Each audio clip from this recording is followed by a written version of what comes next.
கர்த்தர் உனக்கு செய்த எண்ணில்லாத நன்மையை மறவாதே மறவாதே. உன்னையும் என்னையும் என்றும் காக்கும் ராஜனை, உன்னையும் என்னையும் என்றும் காக்கும் ராஜனை மறவாதே மறவாதே. கர்த்தர் உனக்கு செய்த எண்ணில்லாத நன்மையை மறவாதே மறவாதே.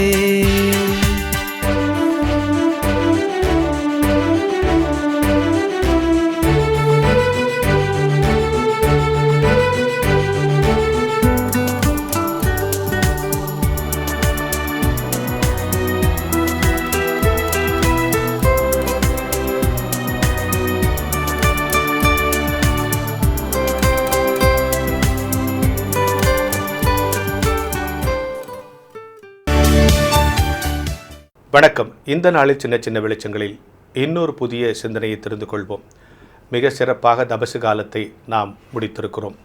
தபசு காலத்துக்குரிய எல்லா ஆசரிப்புகளையும் சரியாக கடைபிடித்து, எல்லா ஆராதனைகளிலும் சரியாக கலந்து கொண்டு, எல்லா அருளுரைகளையும் சரியாக கேட்டு, உயிர்த்தெழுதல் பண்டிகையோடு நமது தபசு கால கடமைகளை முடித்துவிட்டு இப்பொழுது வேறு காலத்திற்குள் நுழைந்திருக்கிறோம்.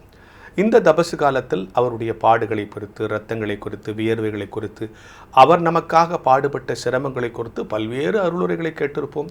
அதை குறித்து இந்த ஆண்டும் நாம் உருகி அந்த காரியங்களை கேட்டு மகிழ்ந்திருப்போம், கர்த்தரை ஸ்தோத்தரித்திருப்போம்.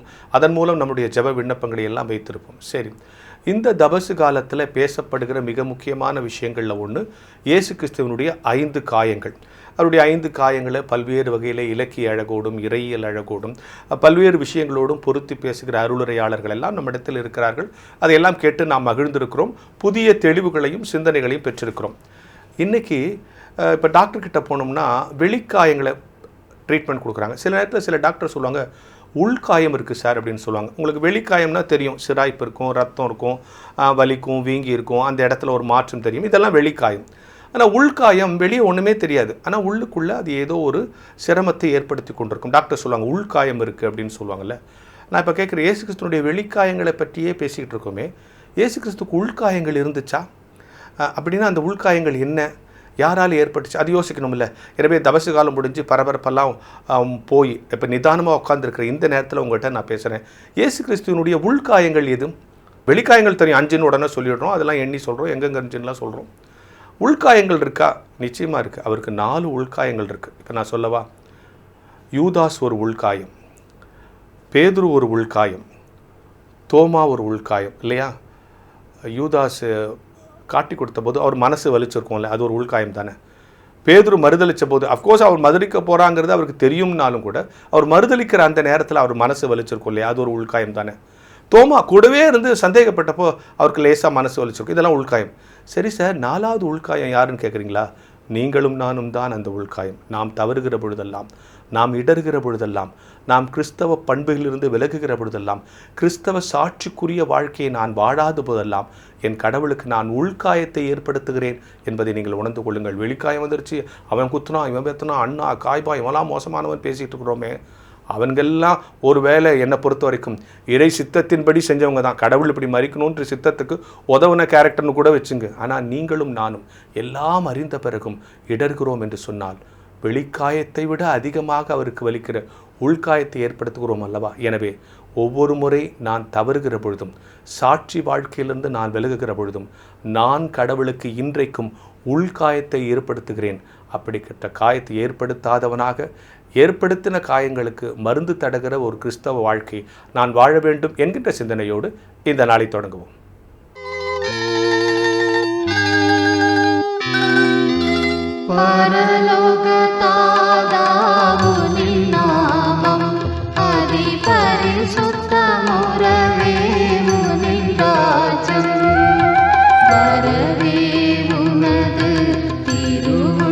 சித்தமே இறங்கு துலங்கிடவே.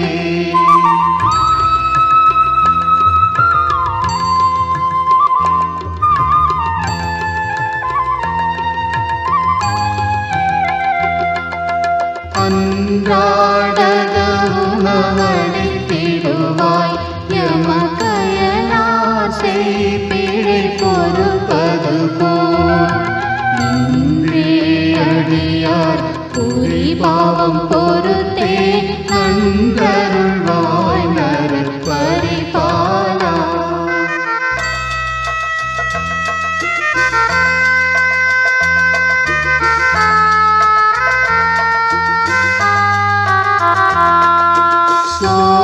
சோதனையுறாது கண் காத்தருள்வாய் வரும் தீதுகள் யாவிலும் காத்தருள்வாய்.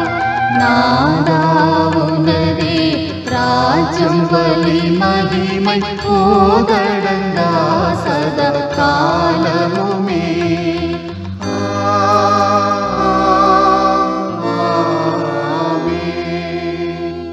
இயேசு தாமே அவர்களுக்கு எதிர்ப்பட்டு வாழ்க என்றார். அவர்கள் கிட்ட வந்து அவர் பாதங்களை தழுவி அவரை பணிந்து கொண்டார்கள். மத்தேயு நற்செய்தியாளர் உயிர்த்தெழுந்த இயேசு உச்சரித்ததாய் பதிவு செய்கின்ற முதல் வார்த்தை வாழ்க. இந்த வாழ்த்துதல் பெண்களுக்கு உரித்தாக்கப்பட்டது. பெண்களோடு கூட வாழ்விலே வலிமை எழுந்து ஒதுக்கப்பட்டு நசுக்கப்பட்டு பலவீனமாக இருக்கின்ற எல்லா மக்களுக்குமான ஈஸ்டர்னுடைய நல்வாழ்த்து இந்த வாழ்க என்ற வாழ்த்து. 3ஆம் நாள் அதிகாலை வேளையிலே இந்த பெண்கள் எல்லாம் தம்முடைய ஆண்டவராகிய இயேசுவுக்கு தாங்கள் கடமையாற்ற வேண்டிய பணிகளை செய்யும்படியாய் கல்லறைக்கு வருகிறார்கள்.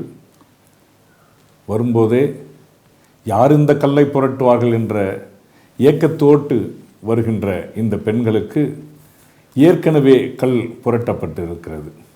இந்த நாட்களிலும் கூட இந்த வலிமை இழந்தவர்களுக்கு இப்படியான அநேக கல்கள் இருக்கிறது. இந்த கற்கள் புரட்டப்படும்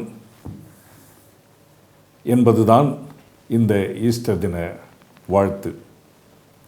பிறப்பிலே மெய்ப்பர்கள், உயிர்ப்பிலே இந்த பெண்கள். இவங்க 2 பேருக்குமே ஆதார் கார்டு கிடையாது. யூத ஆண்கள் செய்கின்ற தினசரி மன்றாட்டு ஒன்று. அண்ட சராசரங்களையும் படைத்து காத்து வருகின்ற எங்கள் ஆண்டவரே, நான் பெண்ணாய் பிறக்காதிருக்கிறதற்காக உனக்கு நன்றி செலுத்துகிறேன் என்ற ஒரு மன்றாட்டு.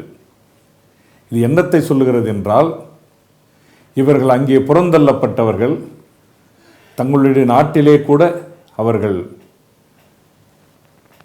சாட்சி சொல்ல முடியாதவர்கள். இவர்களுடைய சாட்சி ஏற்றுக்கொள்ளப்படாது. இவர்கள் சாட்சி ஒருவேளை பொய்யாய் இருந்திருந்தால் 2000 ஆண்டுகள் கடந்தும் இந்த உயிர்த்தெழுந்த பண்டிகையை நாம் கொண்டாட முடியாது. இது உண்மையான ஒரு சாட்சி. சாட்சி ஏற்றுக்கொள்ளப்படாதவர்கள் சொல்லப்பட்ட சாட்சி.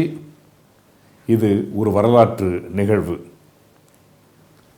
இந்த வாழ்க என்ற வாழ்த்தோடு சேர்ந்து சொல்லப்படுகின்ற மற்றொரு வார்த்தை பயப்படாதிருங்கள்.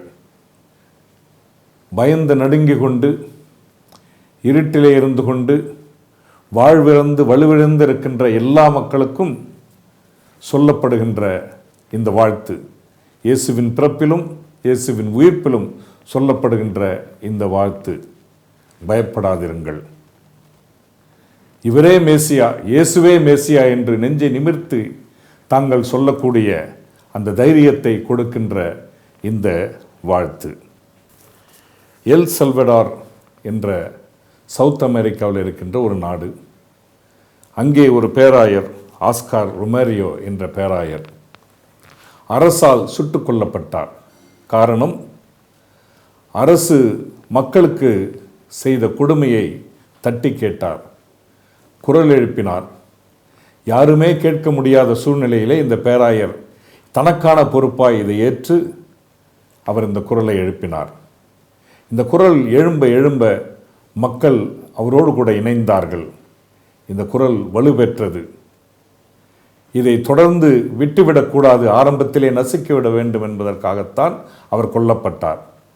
அவர் கொல்லப்பட்டது ஒரு ஈஸ்டர் தினத்தன்று. கொல்லப்பட்ட இடம் வழிபாட்டு நடந்து கொண்டிருக்கும் பொழுது அவர் அந்த வழிபாட்டிலே அருளுரை ஆற்றி முடிக்கின்ற தருவாயிலே அவர் சுட்டுக் கொல்லப்படுகின்றார். அந்த அருளுரையிலே அவர் சொன்னது, எப்படியும் நான் கொல்லப்படுவேன், காரணம் அரசு என்னை கவனிக்கிறது, என்னை வாழ விடாது, ஆனால் அது பற்றி பரவாயில்லை, நான் மரித்தாலும் என் சமூகம் உயிர் பெறும் என்று அவர் கடைசியாய் ஒரு அருளுரை ஆற்றினார்.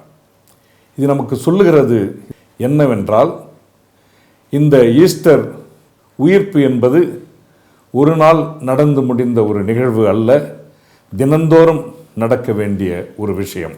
பிரிவினை கலைந்து ஒற்றுமை துளிர்க்கும் போது அங்கே இயேசுவின் உயிர்த்தெழுதல் நிகழ்கிறது. அநீதி அழிந்து நீதி பிறக்கும் போது அங்கே இயேசுவின் உயிர்த்தெழுதல் நிகழ்கிறது. சண்டைகள் மறந்து சமாதானம் எழும்போது இயேசுவின் உயிர்த்தெழுதல் நிகழ்கிறது. துன்பத்தில் உள்ள மக்களின் வாழ்வு மகிழ்ச்சி அடையும் போது இயேசுவின் உயிர்த்தெழுதல் நிகழ்கிறது. நம்பிக்கையற்றவர்களுக்கு நம்பிக்கை கிடைக்கும் போது இயேசுவின் உயிர்த்தெழுதல் நிகழ்கிறது. இயேசு உயிர்த்தெழுந்தார், நாமும் அவரில் உயிர் பெறுவோம், உயிர்த்தெழுவோம், படைப்பனைத்திற்கும் உயிர் கொடுப்போம். ஆமேன். இன்றைய செய்திக்கான கேள்வி: உயிர்த்தெழுந்த இயேசு பேசிய முதல் வார்த்தை எது என்று மத்தேயு நற்செய்தியாளர் குறிப்பிடுகிறார்?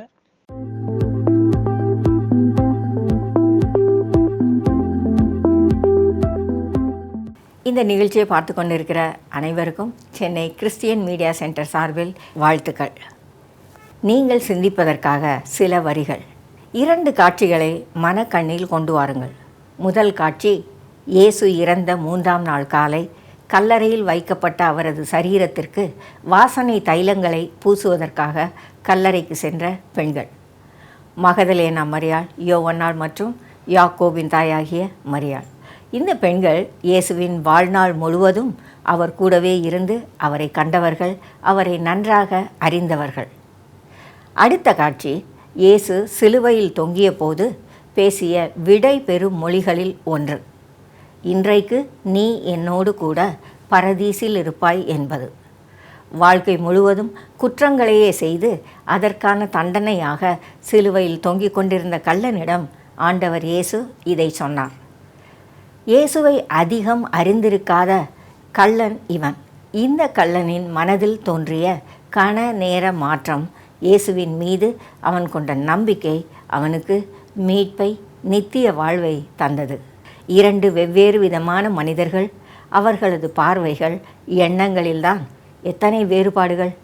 இயேசுவை அதிகம் தெரிந்திராத கள்வனால் இறைவனை அங்கே உணர்ந்து கொள்ள முடிந்தது. மீட்பை தேடிக்கொண்டான். ஆண்டவருடன் கூடவே இருந்த பெண்களோ ஆண்டவர் உயிர்த்தெழுவார் என்பதை நம்பவில்லை, எதிர்பார்க்கவில்லை. இயேசுவின் பிணத்தை தேடியே அவர்கள் போயிருந்தார்கள். நீங்களும் நானும் ஆண்டவரை எங்கே தேடுகிறோம்? காணாமல் போன காசுகளான நம்மை தேடி இந்த உலகத்திற்கு வந்தவர் ஆண்டவர் இயேசு. அவரை நாம் சிலுவையில் அறைந்தோம். நம்முடைய பாவங்களுக்கு பதிலாளாக சிலுவையில் தொங்கி இறந்த இயேசு 3ஆம் நாள் உயிர்த்தெழுந்தார் என்பதையும் நாம் அறிந்திருக்கிறோம். ஆனால் முழு மனதுடன் அதை நம்புகிறோமா? நம்முடைய விசுவாச குறைவினால் ஆண்டவரின் அன்பை, ஆண்டவரின் இருப்பை நாம் எங்கெங்கோ தேடிக்கொண்டிருக்கிறோம். பணத்தில், வசதிகளில், பதவிகளில், அதிகாரங்களில், சாதிகளில், இன்னும் எங்கெங்கேயோ காலியான கல்லறைகளில் கைவிட்டு தேடிக்கொண்டிருக்கிறோம். நம்முடைய ஆண்டவர் அங்கே இல்லை. இவற்றால் ஆண்டவரை வாங்கவும் முடியாது. இறை வார்த்தைகளுக்கு திரும்புவோம். உயிர்த்தெழுந்த ஆண்டவரை அங்கே தரிசிப்போம். வான்மலரின் புதிய முகவரி: கிறிஸ்டியன் மீடியா சென்டர், 105 பாந்தியன் சாலை, 2வது தளம், மியூசியம் எதிரில், எக்மோர், சென்னை 6008.